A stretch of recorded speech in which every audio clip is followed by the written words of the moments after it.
안녕하세요. 미래를 설계하라 경제 잡학사전 고혜리입니다.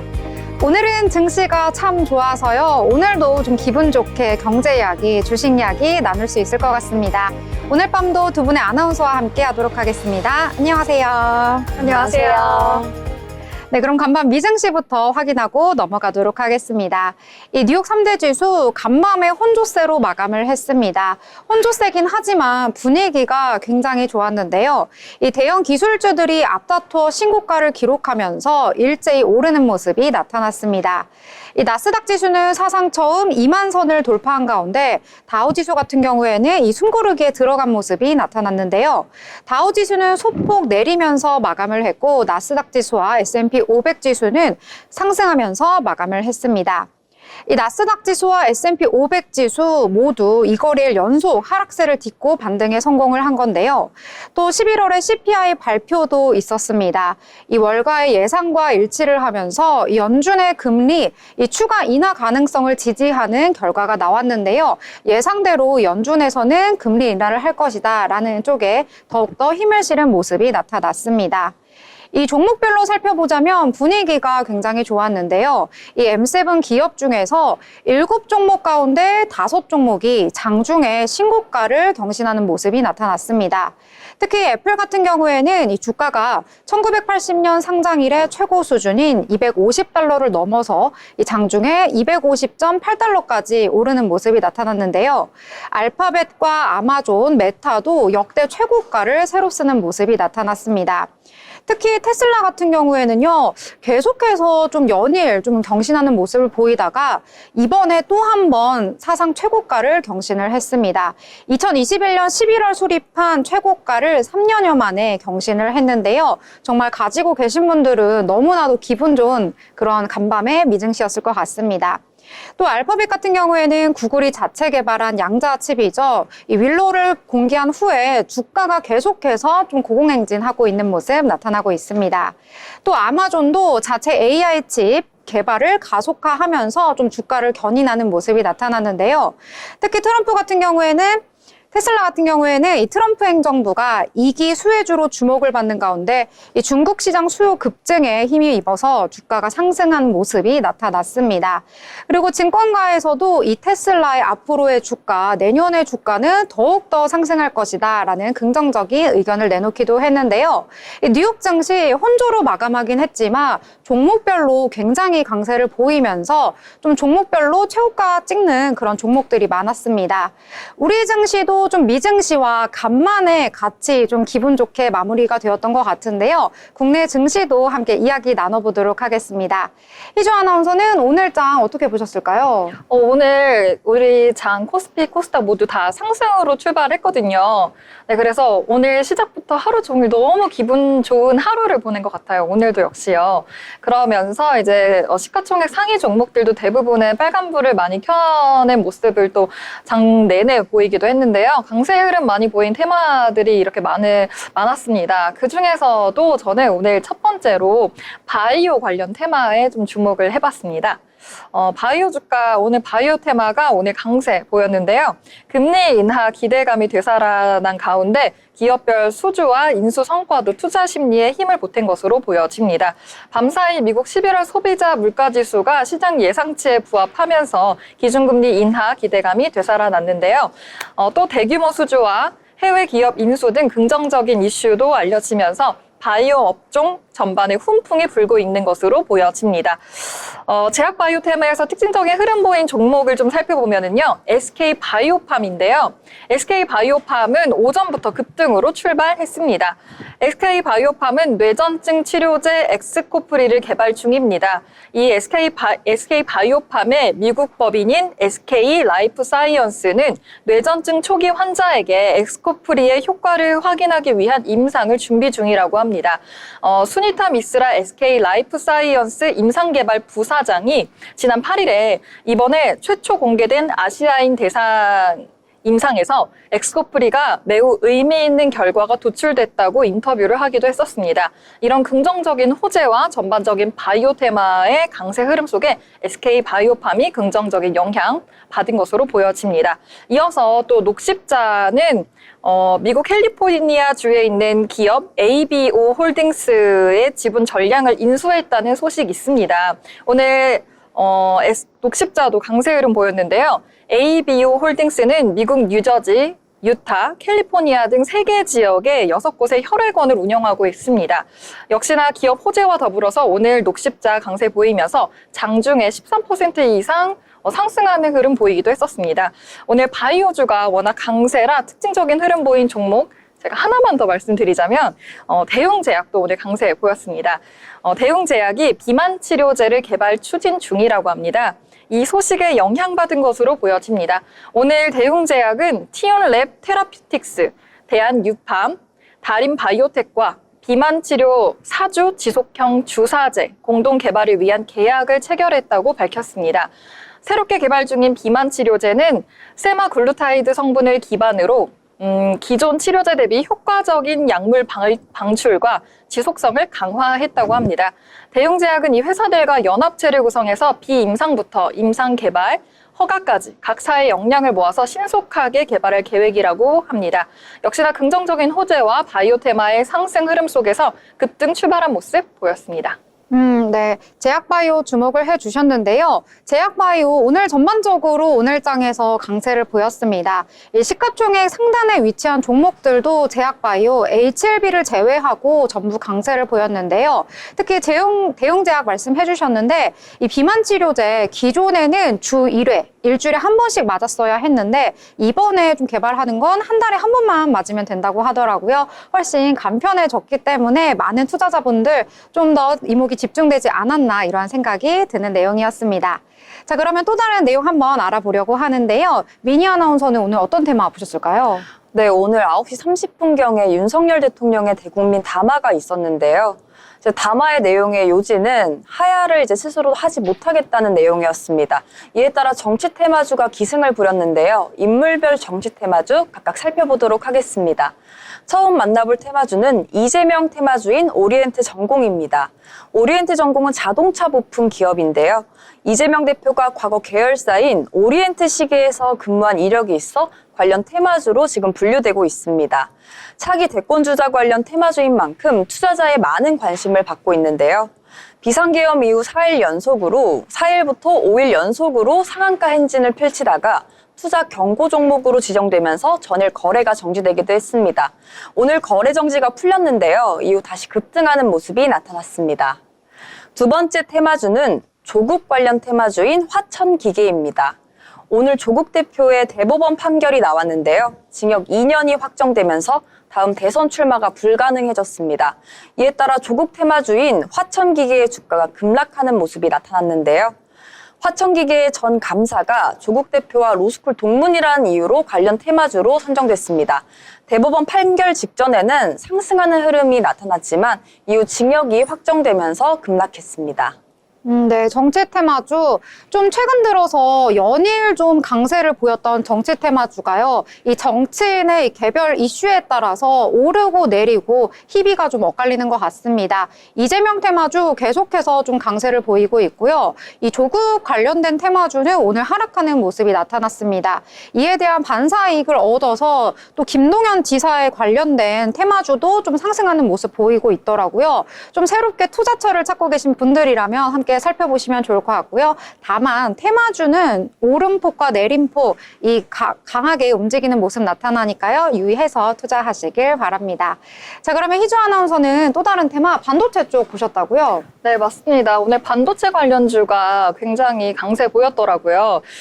최근에 엔비디아에 대해서 중국 국가시장감독관리총국이 반독점법 등을 위반한 혐의로 조사에 착수했다라는 소식이 있었습니다. 그래서 조사받게 됐다는 우려 속에 엔비디아 주가 하락세 보였는데요. 그렇지만 이 엔비디아가 5거래일 만에 반등에 성공했습니다. 엔비디아는 전 거래일 대비 3.14% 오른 139.31달러로 거래를 마쳤는데요. 또 브로드컴이 애플 과 AI 서버칩을 개발하고 있다는 소식도 있었습니다. 그래서 6.63% 큰 폭으로 상승하면서 간밤 뉴욕 증시에서 반도체 테마가 강세 보였습니다. 그래서 필라델피아 반도체 지수는 전날 대비 2.72% 상승한 5,027.80%를 기록 마감했습니다. 우리 시장도 함께 영향받아서요. 삼성전자와 SK 하이닉스가 장 초반부터 강세 보였습니다. 아무래도 엔비디아가 세계적인 인공지능 반도체 기업인 만큼 증권가의 긍정적인 평가 속에 강세 보이면서 오늘 반도체주 전반에 대한 투자 심리가 개선된 것으로 풀이되고 있습니다. 그래서 삼성전자는 장 시작부터 강세 흐름 보이더니 장중에 1% 넘는 상승 흐름 보이기도 했습니다. 다음으로 이제 SK 하이닉스도 장이 열리자마자 강세 보이다가 3% 넘는 모습 보이기도 했는데요. 이어서 오늘 반도체 테마에서 좋은 흐름 보인 종목을 더 말씀드리자면 한미 반도체 주가도 오늘 강세 흐름 보였습니다. 장 초반부터 오름세 보였는데요. 한미 반도체는 장중에 8% 넘는 흐름 보이기도 했습니다. 아무래도 우리 기업이 엔비디아 등의 미증시 반도체 관련주의 주가에 영향받는 모습 보인 것 같습니다. 앞으로의 엔비디아를 놓고 일본 미즈호증권 등의 증권사들은요, 엔비디아 실적 전망을 낙관적으로 보고 있다고 합니다. 또 이 엔비디아가 2025년 2월 실적 발표와 3월 세계 최고 AI 컨퍼런스인 GTC를 앞두고 주가가 사상 최고치를 기록할 수 있다는 평가를 내놨다라는 의견이 있습니다. 이 부분도 참고해서 투자 전략에 보탬해 보시면 좋을 것 같습니다. 네, 반도체주 이야기해 주셨는데요. 반도체주 특히 투톱 오늘 좀 강했습니다. 삼성전자와 SK 하이닉스 모두 빨간불 켜는 모습 나타났는데요.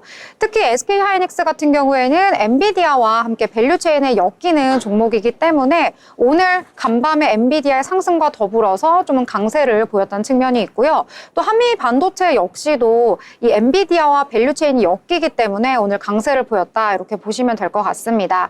특히 반도체 안에서도 CXL 쪽이 오늘 좀 전반적으로 소폭이지만 강세를 보였거든요. 이 부분까지 함께 챙겨가시면 좋을 것 같습니다.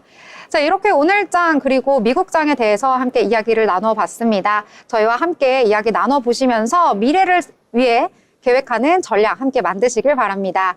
더불어 본 방송에서 제공하는 정보는 투자 판단을 위한 조언일 뿐 해당 종목의 가치, 상승과 하락에 대해서는 보장하지 않습니다.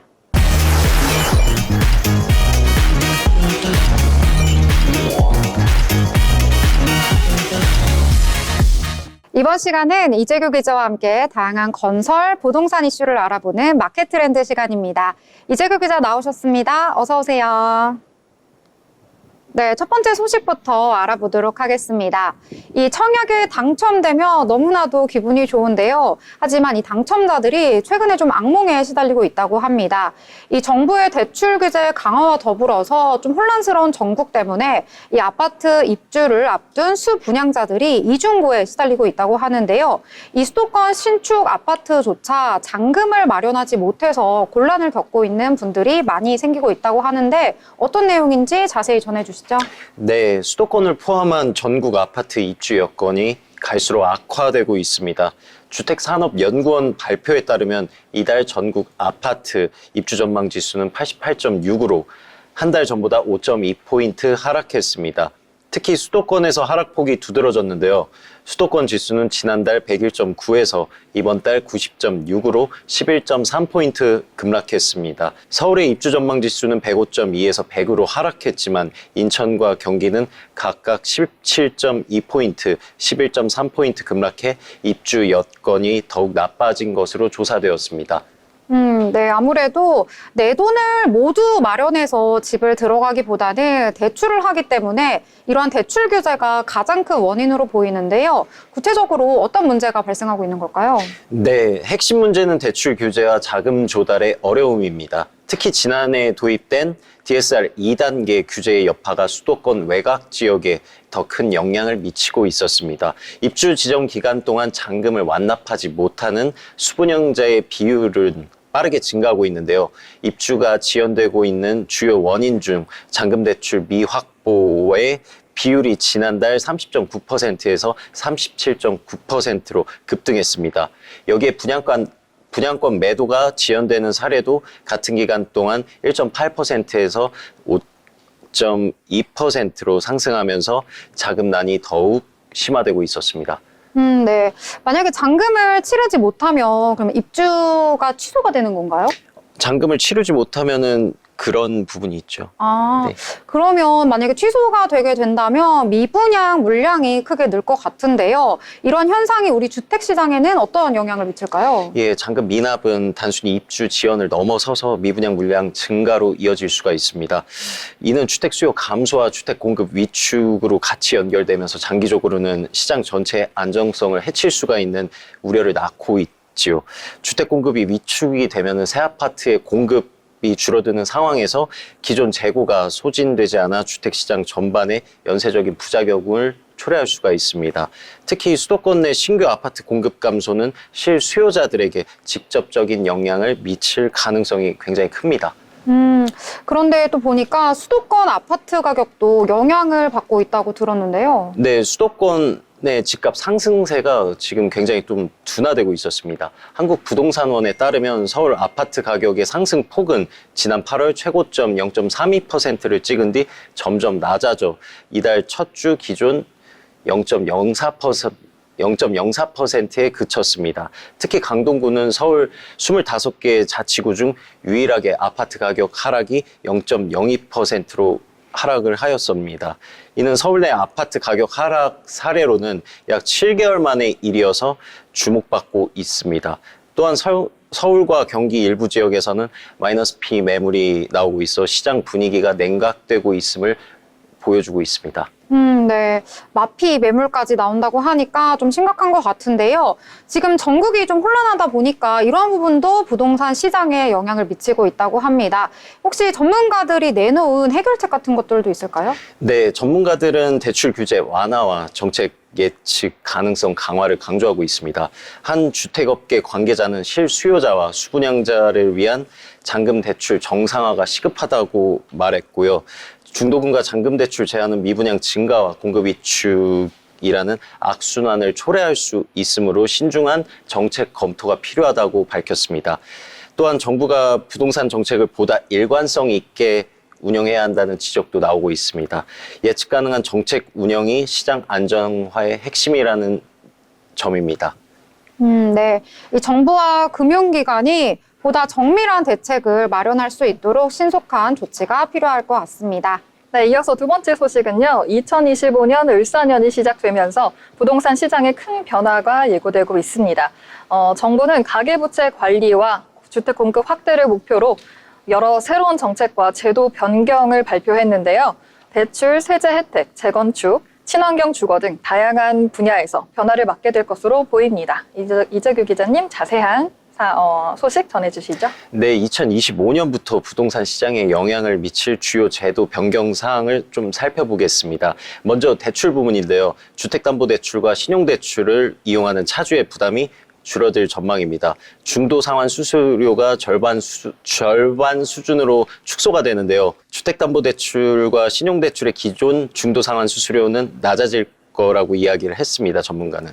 이는 2025년 1월부터 새로 취급되는 대출 상품에 적용이 됩니다. 또한 청년을 위한 새로운 금융상품인 주택드림 대출이 도입이 됩니다. 만 19세에서 34세 이하의 무주택 청년이 주택드림 청약에 가입하고 1년 이상 돈을 납입한 경우 최저 2.2%의 저금리로 분양가의 최대 80%까지 대출을 받을 수 있게 됩니다. 이 대출 부담을 줄이기 위한 정책 외에 세제 혜택과 그리고 주택 공급 관련 변화도 있다면서요? 예, 맞습니다. 세제 부문에서도 중요한 변화가 있습니다. 1주택자가 인구 감소 지역 또는 비수도권 미분양 주택을 새로 취득한 경우 1주택자로 간주돼 양도소득세와 종합부동산세 혜택을 받을 수 있습니다.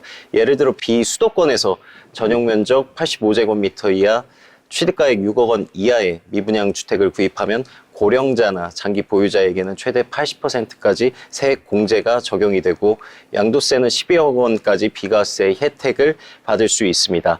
또한 다주택자에 대한 양도세 중과 배제 조치도 내년 5월 9일까지 연장이 되는데요. 주택 공급 활성화를 위해 취득한 미분양 주택과 소형 신축 주택에 대한 세제 혜택도 2년 더 연장이 됩니다. 네, 이 재건축 관련 규제도 완화된다고 최근에 전해주셨었는데요. 그래도 다시 한번 내용 요약해 주시죠. 네, 재건축 관련 규제 완화는 많은 주목을 받고 있는데 준공 30년이 넘은 아파트는 기존의 재건축 안전 진단을 거치지 않고 재건축이 가능해집니다. 또한 안전진단이라는 명칭은 재건축 진단으로 변경이 되고 이 절차를 사업 시행 계획 인가 전까지만 통과하면 되기 때문에 재건축 진행 속도가 훨씬 빨라질 것으로 보입니다. 정부는 이를 통해 재건축 기간을 최대 3년 단축하고 주택 공급을 늘리겠다는 계획입니다. 네, 이 외에도 주거 품질과 환경을 개선하기 위한 조치들도 있다면서요? 네, 친환경 주거 정책과 주거 품질 개선도 포함되어 있습니다. 내년부터 신축 공동주택은 에너지 소비량을 줄이고 제로 에너지 5등급을 기준을 의무적으로 충족해야 합니다. 또한 모든 공동주택의 바닥 두께를 4cm로 늘려 층간 소음 문제를 개선하고 소음 기준을 1등급 수준으로 강화할 계획입니다. 이 기준은 추후 민간주택으로 확대될 예정입니다. 네, 이 외에도 공동주택 공시가격 산정 방식이나 또 생활형 숙박시설 관련 규정에도 변화가 있을 것 같은데요. 변화가 있다면서요? 네, 공동주택 공시가격을 산정할 때 지자체 의견을 의무적으로 반영하도록 변경이 됩니다. 이로 인해 공시가격의 신뢰성과 객관성이 한층 높아질 전망입니다. 또 생활형 숙박시설에 대한 이행 강제금 부과 시기가 2027년 말까지 유예가 됩니다. 숙박업 등록이나 용도 변경을 하지 않는 시설 소유자는 부과 시점을 연기받을 수 있었지만 그 전에 신고를 해야 혜택을 받을 수 있습니다. 네, 제도 변화가 다방면에서 이뤄지는 만큼 시장과 실수요자들에게 미칠 영향이 상당한 것으로 보입니다. 이런 부분까지 체크해 보시면 좋을 것 같습니다. 네, 이렇게 유용한 정보들 함께 알려주셨습니다. 함께 해주신 이재규 기자, 감사합니다.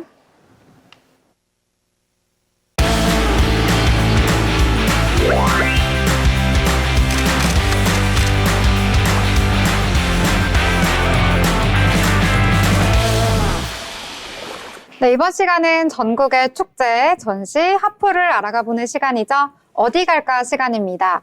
오늘은 또 어디로 떠나볼까요? 정말 기대가 되는데요. 오늘은 김효빈 아나운서와 함께 하도록 하겠습니다. 안녕하세요. 안녕하세요. 네, 효빈 아나운서, 오늘은 어디로 떠나볼까요? 네, 크리스마스가 얼마 남지 않은 시점에서 다양한 크리스마스 축제와 행사가 열리고 있죠. 근데 그중에서 조선시대에서 크리스마스를 경험할 수 있는 이색적인 축제가 있다고 합니다. 바로 한국민속촌에서 열리는 킹받는 크리스마스입니다. 네, 킹받는 크리스마스라고요? 축제 이름이 너무 웃기는데요, 좀? 네, 그렇죠. 한동안 킹받는다라는 신조어가 굉장히 많이 쓰였죠. 하지만 여기서 말하는 킹은 바로 조선의 왕, 바로 산타왕을 의미하고 있는데요. 이번 축제는 산타왕이 백성을 위해서 몰래 선물을 두고 다니는 이야기를 테마로 만들어진 축제입니다. 오, 테마가 좀 독특해서요. 더 자세하게 좀 알고 싶은데요. 좀 소개해 주시겠어요? 네, 이번 행사는 경기도 용인시에 위치한 한국민속촌에서 진행되고 있습니다. 기간은 11월 23일에 시작했고요. 새해인 1월 1일까지 운영한다고 합니다. 운영 시간은 오전 10시부터 저녁 8시까지로 일찍 방문하셔서 민속촌의 낮과 밤의 매력을 모두 느껴보시는 걸 추천드립니다. 대표적인 이벤트로는 산타왕의 선물, 산타왕의 편지, 산타맘의 도화가 있습니다. 산타왕의 선물은 매일 오후 3시에 진행되는데요. 사전 신청을 통해 사연과 선물을 전달해두면 산타왕이 민속촌 현장에서 선물을 하사해주는 이벤트입니다. 아이들과 함께 간다면 산타를 통해 깜짝 선물을 해주면 정말 좋아할 것 같아요. 산타왕의 편지는 산타가 직접 편지를 써서 집으로 보내주는 이벤트인데요. 그리고 산타맘의 도화는 백성의 얼굴을 직접 그려주는 행사로 주말과 공휴일에만 진행된다고 합니다. 저는 어렸을 때 이 산타를 진짜 믿었거든요. 근데 이 산타를 직접 만나고 소통하는 이벤트라고 하니까 아이들이 정말 좋아할 것 같다라는 생각이 듭니다. 이 외에도 다른 프로그램은 어떤 게 있을지 너무 궁금한데요. 네, 매일 4시 반에는 산타왕을 지키는 최고의 호위무사 루돌프에게 호신술을 직접 배울 수 있다고 합니다. 더불어서 루돌프의 무용 공연도 관람이 가능하다고 하니 더 기대가 되는데요. 그 외에도 다양한 체험 프로그램이 준비되어 있습니다. 크리스마스 트리 모빌 만들기, 눈사람 마을, 오르골 만들기, 그리고 스노우볼 만들기 체험이 있습니다. 비용은 각각 4,000원에서 5,000원 정도인데요. 직접 만들어서 선물하기에도 좋고 나만을 위한 기념품으로 만들어도 의미가 있을 것 같아요. 그리고 축제에서 포토전이 빠질 수 없겠죠.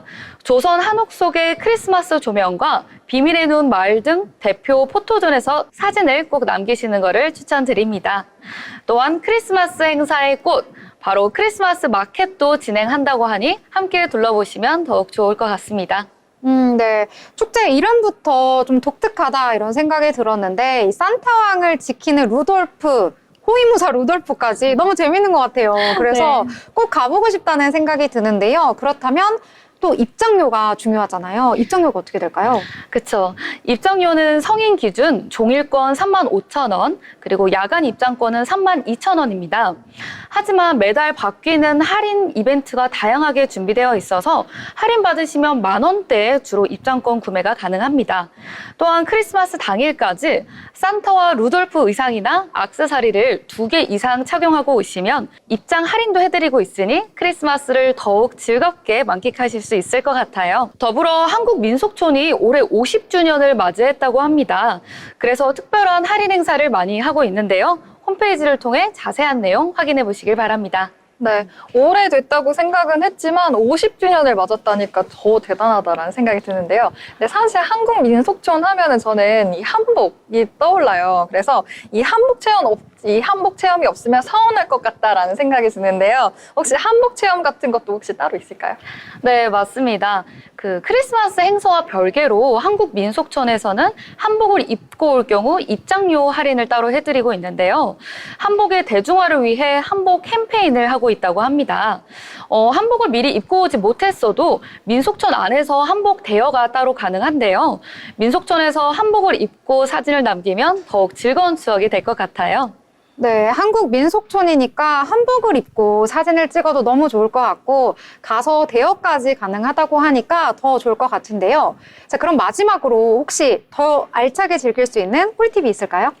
네, 제가 방문 꿀팁을 몇 가지 알려드리자면 주말보다 주중에 방문하시면은 조금 더 여유롭게 둘러보실 수 있고 그리고 할인 혜택도 조금 더 많이 적용이 된다고 해요. 그리고 인기 있는 체험 프로그램은 선착순으로 운영 마감되기 때문에 이른 시간에 예약을 해야 원하는 프로그램을 예약할 수 있다고 합니다. 그리고 마지막으로는 꼭 야간 시간에 방문하는 것을 추천드리는데요. 조명과 함께하는 민속촌의 크리스마스 분위기는 저녁에 더욱 매력적으로 느껴질 것 같습니다. 이번 연말에는 좀 더 색다른 크리스마스를 보내보고 싶으시다면 소중한 분과 함께 한국 민속촌에 가보시는 건 어떨까요? 지금까지 킹받는 크리스마스 소개해드렸습니다. 네, 킹받는 크리스마스 듣기만 해도 너무 즐거울 것 같은데요. 이런 내용들 하나하나 알차게 잘 소개를 해주셨습니다. 지금까지 함께해 주신 김효빈 아나운서 감사합니다.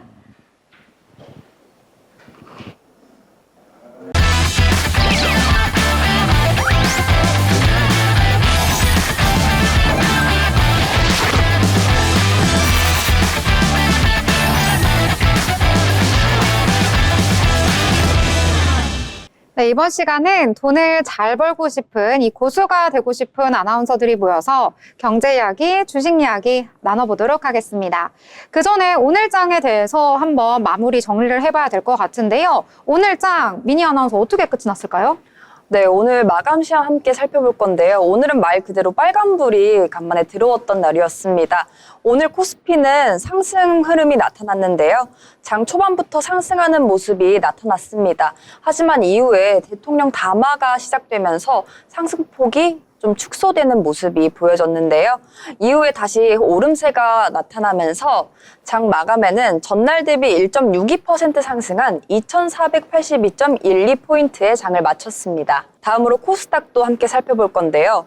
코스닥도 코스피와 마찬가지로 빨간불이 들어왔습니다. 코스닥의 경우 장 초반에는 상승하는 흐름이 나타났지만 코스피와 마찬가지로 대통령 담화가 잇따르면서 상승폭이 축소되는 모습 보여줬습니다. 하지만 장 마감 직전에 상승하는 흐름이 다시 반등하면서 전날 대비 1.1% 상승한 683.35포인트의 장을 마쳤습니다. 수급 상황 함께 살펴보겠습니다. 오늘은 외국인의 매도세가 눈에 띄었는데요. 아무래도 탄핵 정국에 따른 투심 악화 현상으로 보입니다. 코스피는 216억 원 외국인이 매도하는 흐름이 나타났고요.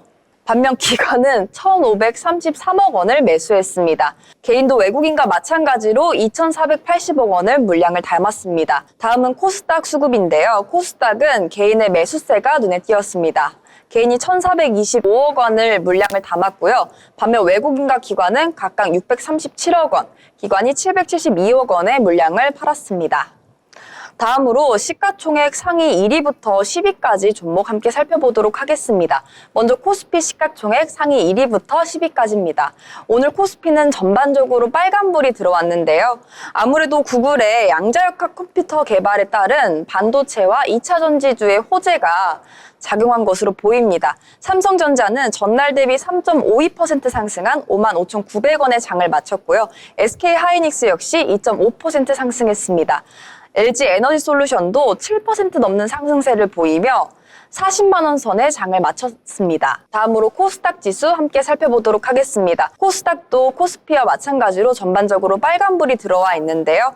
알테오제는 1.46% 상승한 31만 2,500원의 장을 마쳤고 에코프로 형제도 2차 전지 호재에 따른 상승이 두드러졌습니다. 에코프로비엠은 2.82% 상승한 13만 4,900원에 에코프로는 0.42% 상승한 7만 1,400원의 장을 마쳤습니다.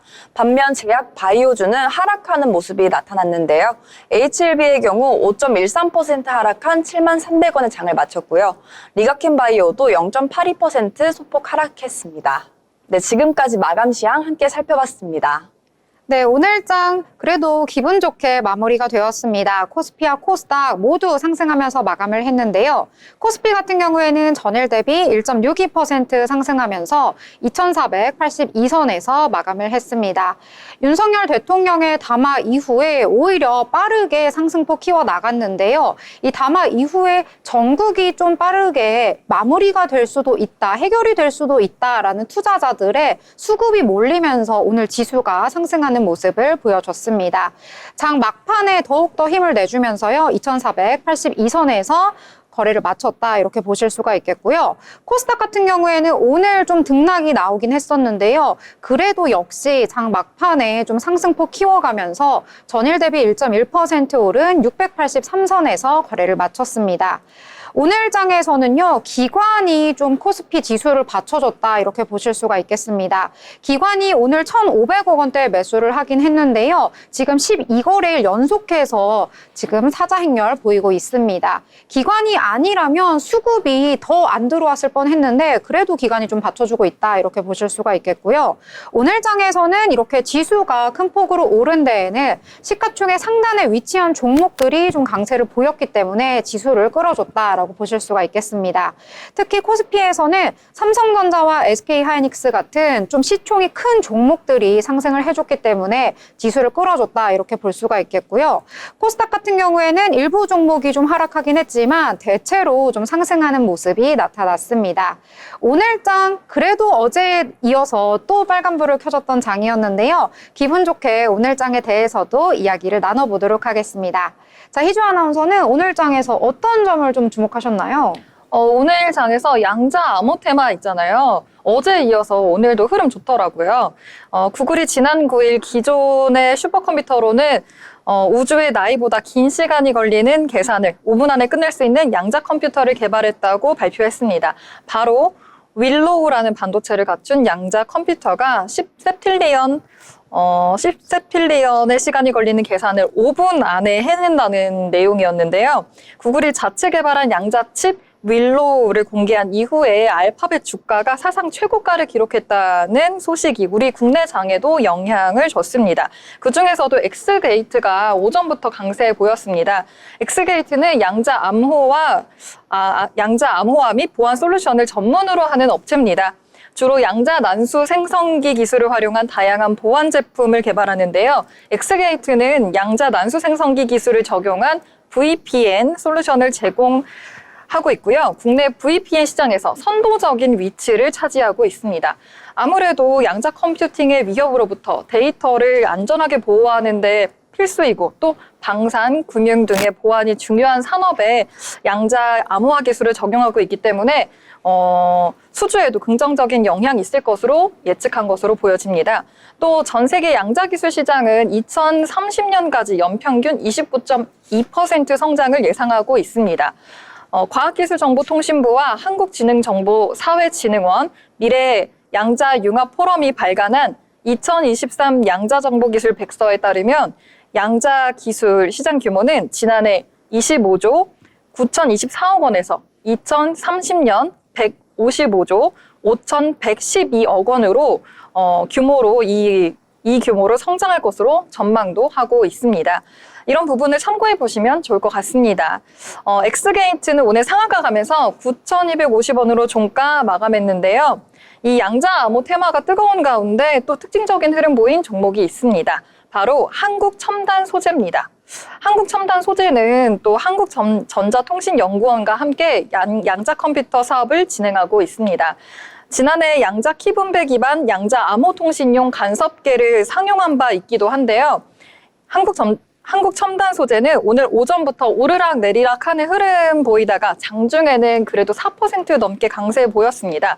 하지만 오후 들어서는 주가가 살짝 눌렸는데요. 마감은 2.21% 상승한 1,895원의 종가 기록했습니다. 또 관련 테마에서 KCS도 강세 보였습니다.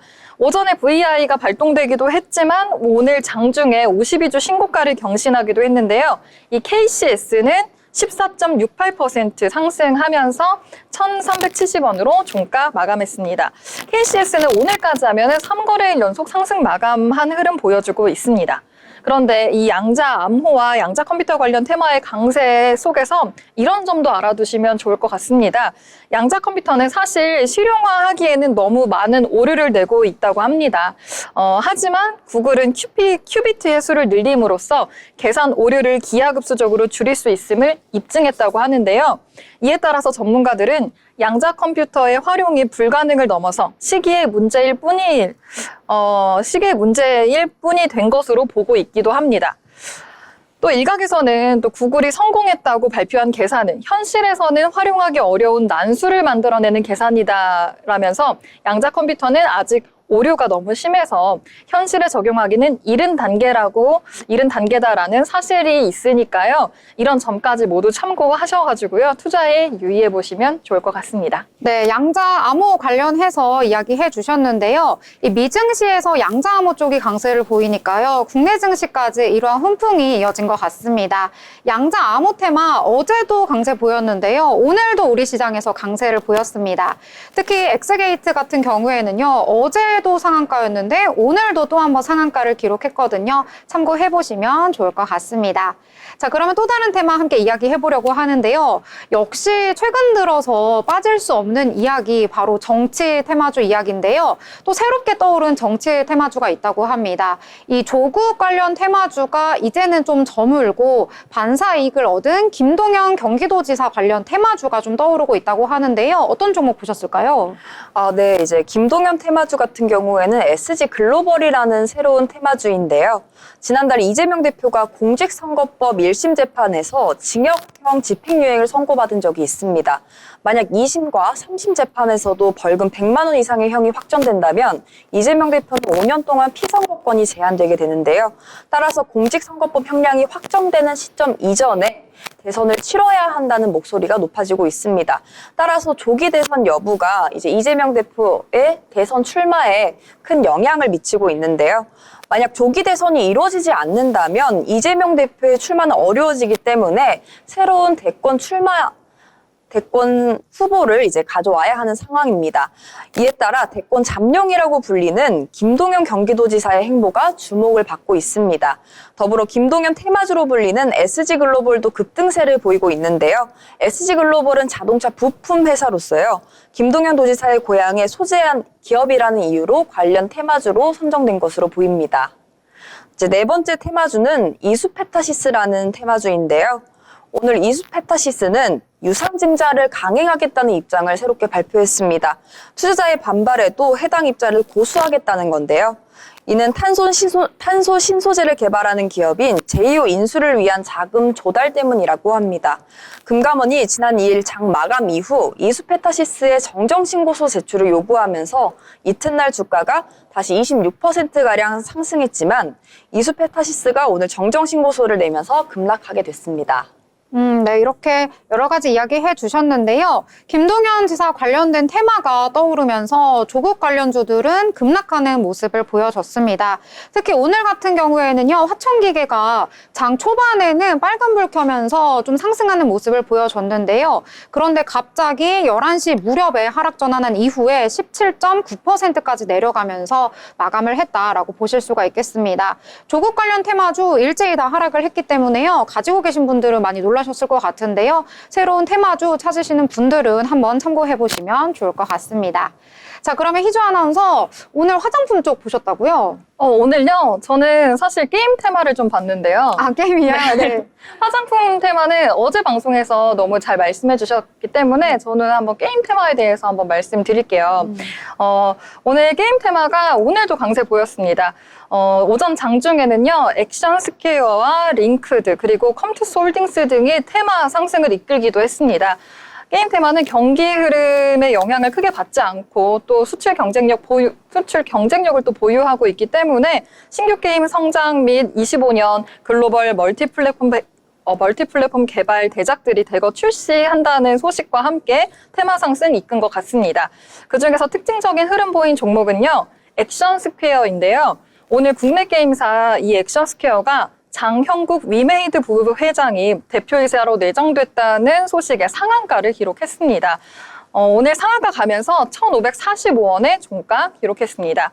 또 컴투스 홀딩스도 함께 강세 보였습니다.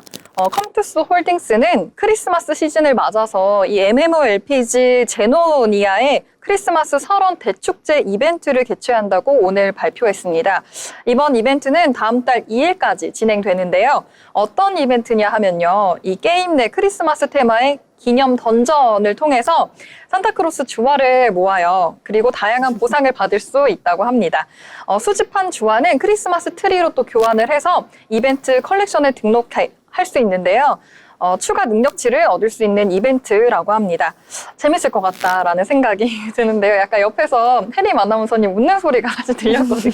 재밌을 것 같지 않나요? 네, 맞아요. 네. 왜냐면은 이 주화를 얻어서 이걸로 능력치를 올릴 수 있다는 점으로 인해서 주가가 오른 게 좀 웃긴 것 같아가지고요. 네, 이런 이제 그런 이벤트도 함께 영향도 같이 준 것 같다라는 생각이 들었습니다. 그래서 오늘 컴투스 홀딩스가 10.03% 강세 보이면서 37,300원으로 상승 마감했습니다. 오늘까지 상승하면은 4거래일 연속 상승 마감한 모습 흐름 보이고 있습니다. 네. 네, 여기까지입니다. 저는 뭐 추가적으로 말하시는 줄 알고. 게임주 최근 들어서 원래는 좀 약세, 좀 바닥권에서 움직이다가 이 최근에 새로 투자할 곳이 없기 때문에 수급들이 갈피를 못 쳤다가요. 좀 게임 쪽으로 집중이 되고 있는 것 같습니다. 어제장에서도 게임 관련주 좀 강세를 보였는데요. 오늘까지 연속성 있게 그 흐름을 이어가고 있다. 이렇게 보실 수가 있겠습니다. 네, 저는 오늘 장에서 은행주 한번 주목을 해봤는데요. 은행주 같은 경우에는 오늘 모든 종목이 다 오른 건 아니고요. 일부 종목이 좀 상승을 보였다라고 보실 수가 있겠습니다. 최근 들어서 외국인들의 자금 이탈이 좀 강화가 되면서 은행주 계속해서 좀 약세를 보였었거든요. 계속해서 매도하는 흐름이 나타나고 있고 또 금리 인하까지 이루어지게 된다면 은행의 주 수입원이 좀 줄어들 수도 있다는 전망 속에서 금융주들, 은행주들이 좀 약세를 보였습니다. 그런데 어제부터 일부 종목 위주로 상승으로 좀 소폭 상승하는 모습이 나타났는데요. 오늘장에서도 좀 상승 모습이 나타났습니다.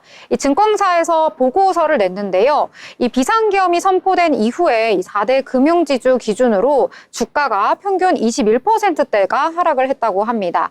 이 올해에는 은행주가 밸류업 프로그램에 가장 큰 수혜를 받을 수 있다라는 기대감 속에서 사실 연초부터 굉장히 강세를 보였었거든요. 그런데 이제 이 밸류업 정책이 계속해서 지속이 될 수 있을 것인가, 여기에 좀 물음표를 던진 투자자들이 많이금 떠나가는 게 바로 이 은행주였습니다. 하지만 이에 반대되는 의견들이 나오기 시작하면서 일부 종목 위주로 좀 상승하는 기미가 보이고 있는데요. 이 밸류업 정책이 이미 정책을 계획을 했기 때문에 이제 와서 후퇴하기는 쉽지 않다라는 의견이 나타났고요. 왜냐하면 기공시한 내용을 번복할 수가 없고, 그렇게 된다면 은행에서 가장 중요한 것은 신뢰도인데 이 신뢰도가 실추가 될 것이 분명하기 때문에 그래서 이 정책은 지속이 될 것이다. 이러한 평가가 많이 나오고 있습니다. 회사에서 가장 지향하는 부분이 이 신뢰도 부분이라고 해요. 그래서 밸류업 정책은 계속될 수밖에 없다. 이러한 의견을 밝히기도 했고요. 그리고 또 금융당국도 밸류업 펀드를 추가로 집행하겠다는 소식이 전해지면서 이 밸류업 프로그램 계속해서 지속이 될 수 있겠구나라고 한 시장 투자자들이 다시 좀 은행주 지금 오히려 저가니까 매수를 하는 타이밍이다. 라고 보면서 좀 주가를 끌어올리는 모습이 나타났습니다. 오늘 같은 경우에는 KB금융, 하나금융, 이 DGB, 금융지주까지 좀 이런 일부 종목들이 상승을 하는 모습을 보였다. 이렇게 보실 수가 있겠습니다. 자, 그러면 또 다른 테마 하나 더 보려고 하는데요. 메타버스 보셨다고요? 맞습니다. 이 게임 관련 테마와 연결해서 아무래도 메타버스 관련 테마도 같이 영향받은 것으로 보여지는데요. 오늘 테마 관련해서 위세 아이텍은 장중에 상한가 진입하기도 했습니다. 지난 1개월간 이 위세 아이텍이 상한가를 한 번 갔고요. 또 상승이 13번 상승했고 또 하락은 14회 정도 하락을 기록했다고 합니다. 그래서 위세 아이텍이 오늘 상한가 가면서 7,630원으로 종가 기록했습니다. 함께 오늘 컴투스도 흐름 좋았는데요. 컴투스는 글로벌 히트작 서머너즈 워 천공의 아레나에 신규 몬스터를 선보이고 또 기념 이벤트를 실시한다는 소식에 오늘 강세 보였습니다. 새롭게 추가된 몬스터는요. 태생 5성 사령공주와 태생 4성의 묘직입니다. 흥미진진하지 않나요? 그래서 호러 판타지 컨셉인데요. 이 호러 판타지 컨셉의 두 몬스터는 각각 공격 후에 적의 공격 게이지를 흡수를 해서 흡수 기회를 획득하는 영혼의 손길, 공격 후에 1턴간 도발 기회를 획득하는 사풀이기 등의 다양한 스킬을 구사한다고 합니다. 사풀이기 어떤 스킬인지 궁금하지 않으신가요? 약간 이런 호기심도 뭔가 이런 주가 상승을 끌어올리지 않았을까? 왠지 게임이 조금 더 활성화에 도움을 주지 않았을까라는 생각에 오늘 주가 상승 이끌어준 부분도 없지 않아 있을 것 같다라는 생각이 드는데요. 이런 이벤트와 이제 함께 몬스터가 이제 선보인다라는 소식이 있으면서 컴투스는 오늘 2.83% 상승하면서요. 49,050원에 종가 기록했습니다. 네. 공격 후에 한 턴의 도발기를 획득하는 사풀이기. 이름을 누가 지었는지 너무 직관적인 느낌이 들었습니다. 오늘 메타버스까지도 좀 강세를 보였다. 이렇게 보시면 될 것 같습니다. 자, 다양하게 오늘장에서 강세 보였던 테마들 이야기 나눠봤는데요. 더불어 본 방송에서 제공하는 정보는 투자 판단을 위한 조언일 뿐 해당 종목의 가치, 상승과 하락에 대해서는 보장하지 않습니다.